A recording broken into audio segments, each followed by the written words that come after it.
श्री कृष्ण गोविंद हरे मुरारी, हे नाथ नारायण वासुदेवा। ओम तत्सत। श्रीमद्भागवत महापुराण चतुर्थ स्कंद अथ 22वां अध्याय। महाराज पृथु को सनकादि का उपदेश। श्री मैत्रेय जी कहते हैं कि जिस समय प्रजाजन परम पराक्रमी पृथ्वीपाल पृथु की इस प्रकार प्रार्थना कर रहे थे, उसी समय वहां सूर्य के समान तेजस्वी 4 मुनीश्वर आए। राजा और उनके अनुचरों ने देखा तथा पहचान लिया कि वे सिद्धेश्वर अपनी दिव्य कांति से संपूर्ण लोकों को पाप निर्मुक्त करके आए हुए आकाश से उतरकर आ रहे हैं। राजा के प्राण सनकादिकों का दर्शन करते ही जैसे विषयी जीव विषयों की ओर दौड़ता है, उनकी ओर चल पड़े। मानो उन्हें रोकने के लिए ही वे अपने सदस्यों और अनुयायियों के साथ एकाएक उठकर खड़े हो गए।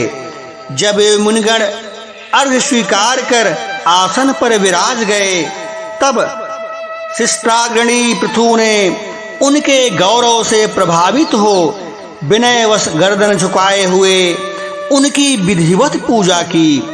फिर उनके चरणोदक को अपने सिर के बालों पर छिड़का।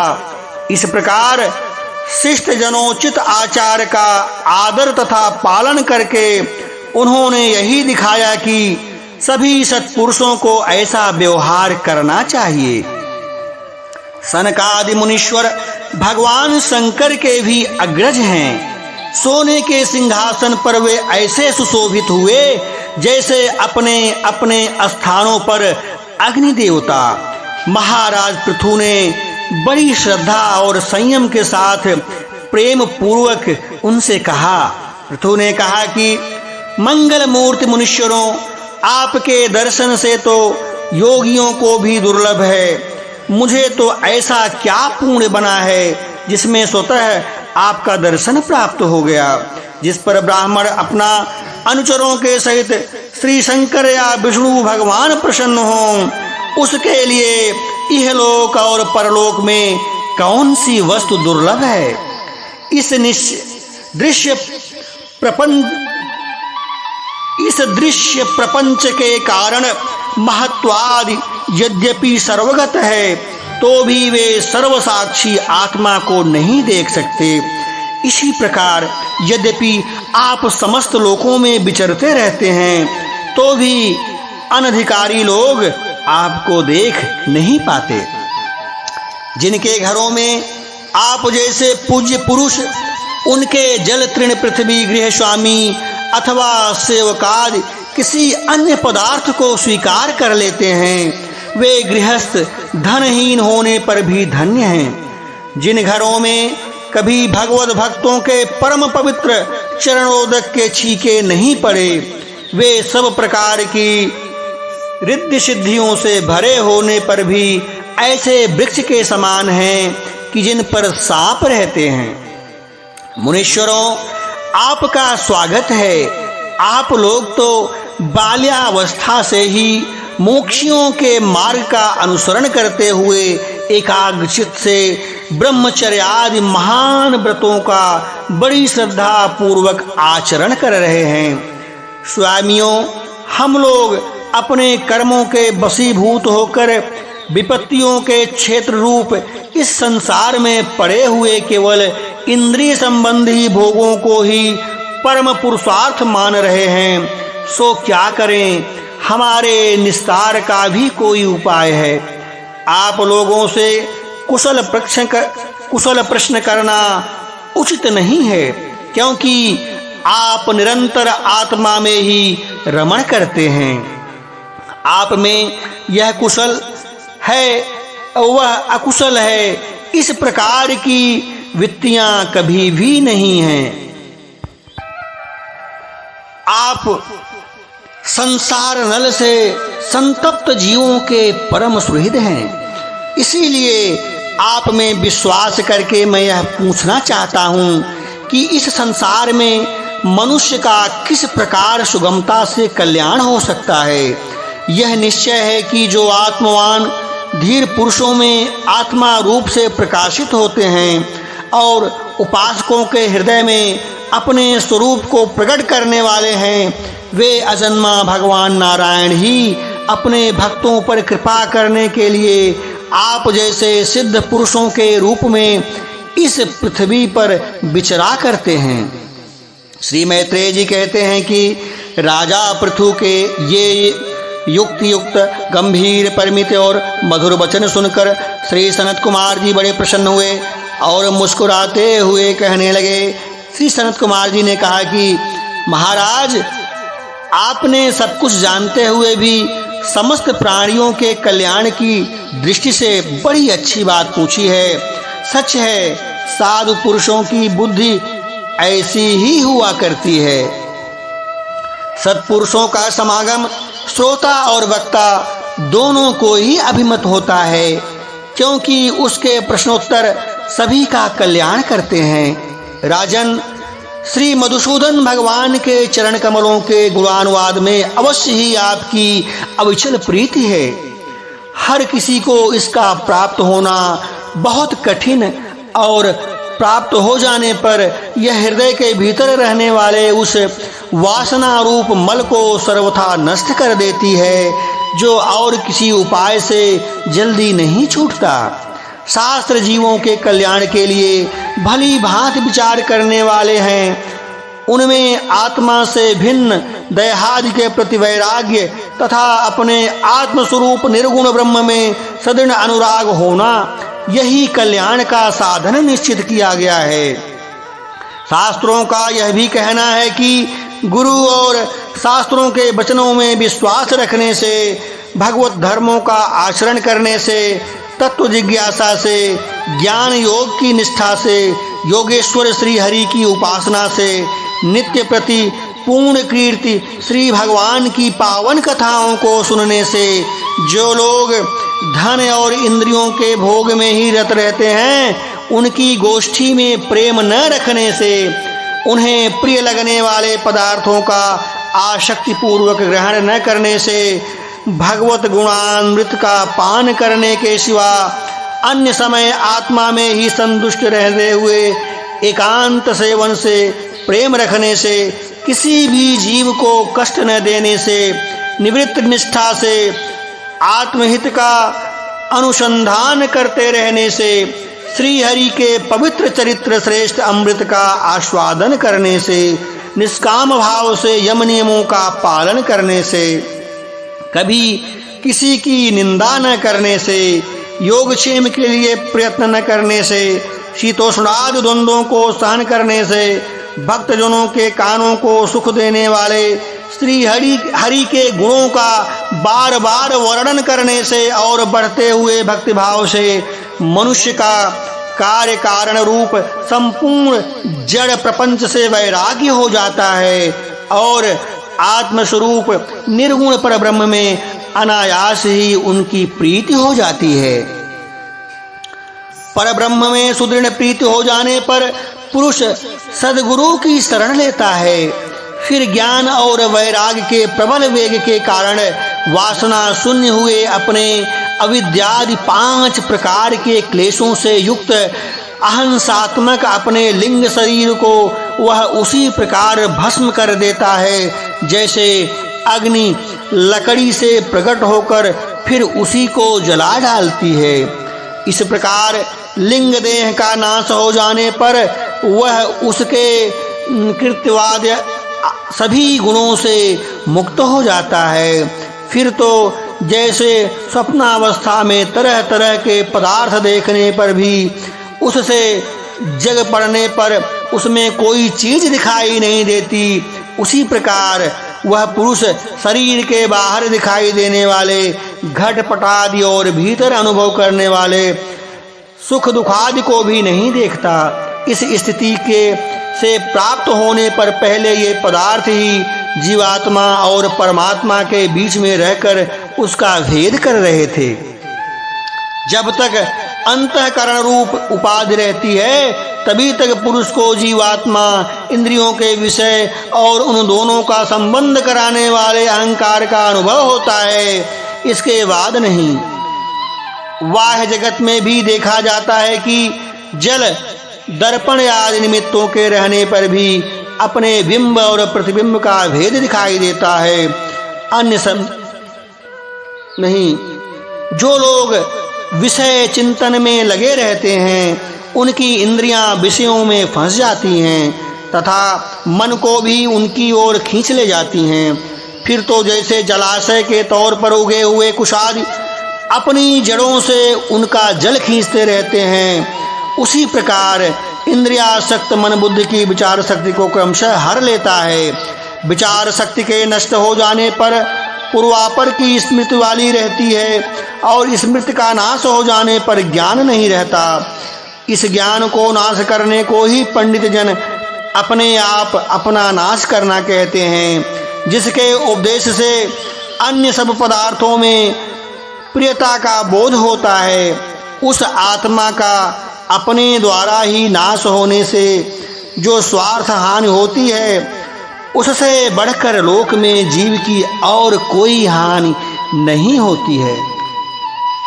धन और इंद्रियों के विषय का चिंतन करना मनुष्य के सभी पुरुषार्थों का नाश करने वाला होता है, क्योंकि इनकी चिंता से वह ज्ञान और विज्ञान से भ्रष्ट होकर वृक्षादि अस्थावर योनियों में जन्म पाता है।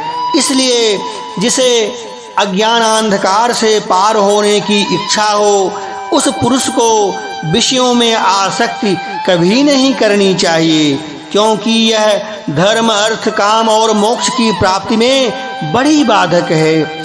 इन चार पुरुषार्थों में भी सबसे श्रेष्ठ मोक्ष ही माना जाता है, क्योंकि अन्य तीन पुरुषार्थों में सर्वदा काल का भय लगा रहता है।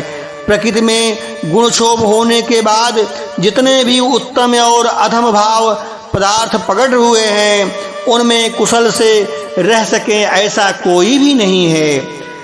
काल भगवान उन सभी के कुशलों को कुचलते रहते हैं।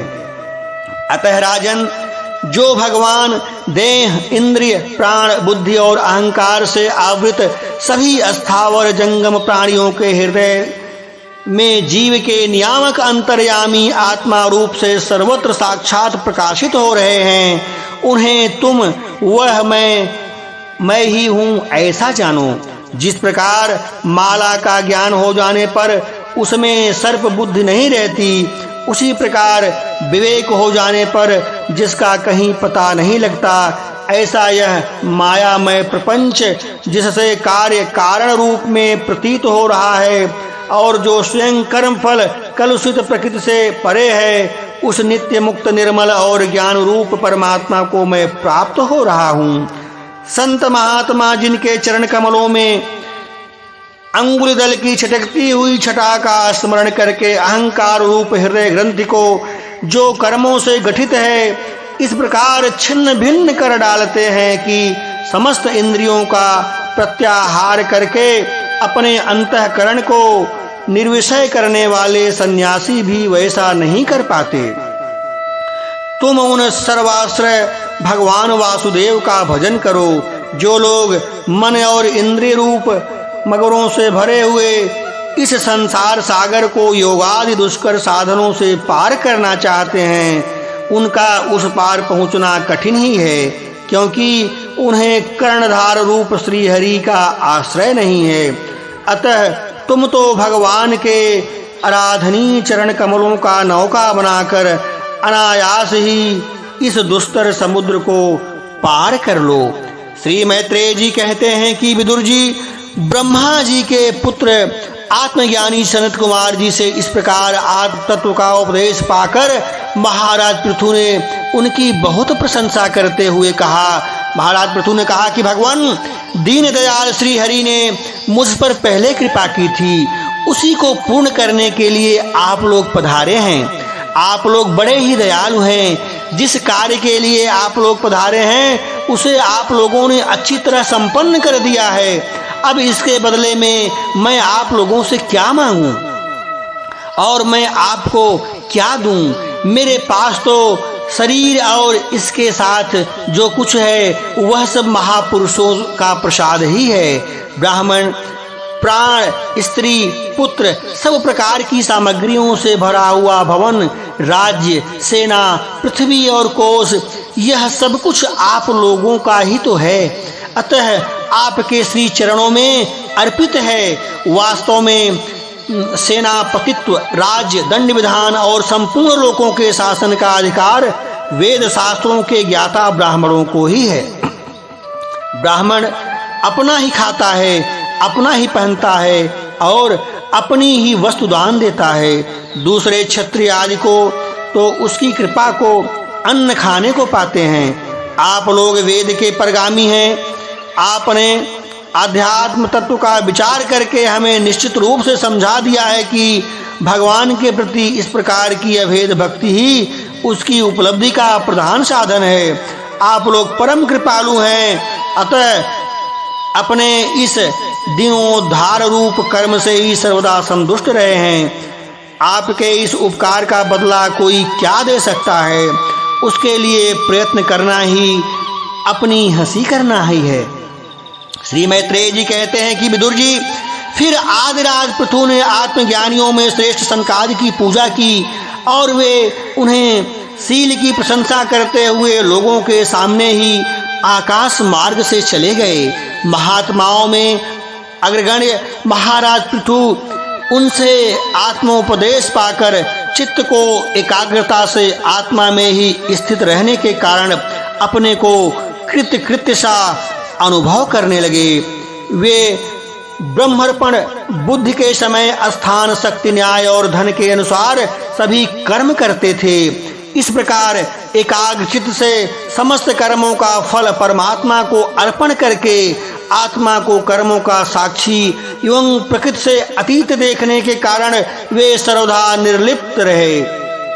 जिस प्रकार सूर्यदेव संपन्न प्रकाश करने पर भी वस्तुओं के गुण दोष से निर्लेप रहते हैं, उसी प्रकार सार्वभौम साम्राज्य लक्ष्मी से उत्पन्न और गृहस्थाश्रम में रहते हुए भी अहंकार शून्य होने के कारण वे इंद्रियों के विषयों में आसक्त नहीं हुए। इस प्रकार आत्मनिष्ठा में स्थित होकर सभी कर्तव्य कर्मों का यथोचित रीत से अनुष्ठान करते हुए उन्होंने अपनी भार्या अर्ची के गर्भ से अपने अनुरूप 5 पुत्र उत्पन्न किए।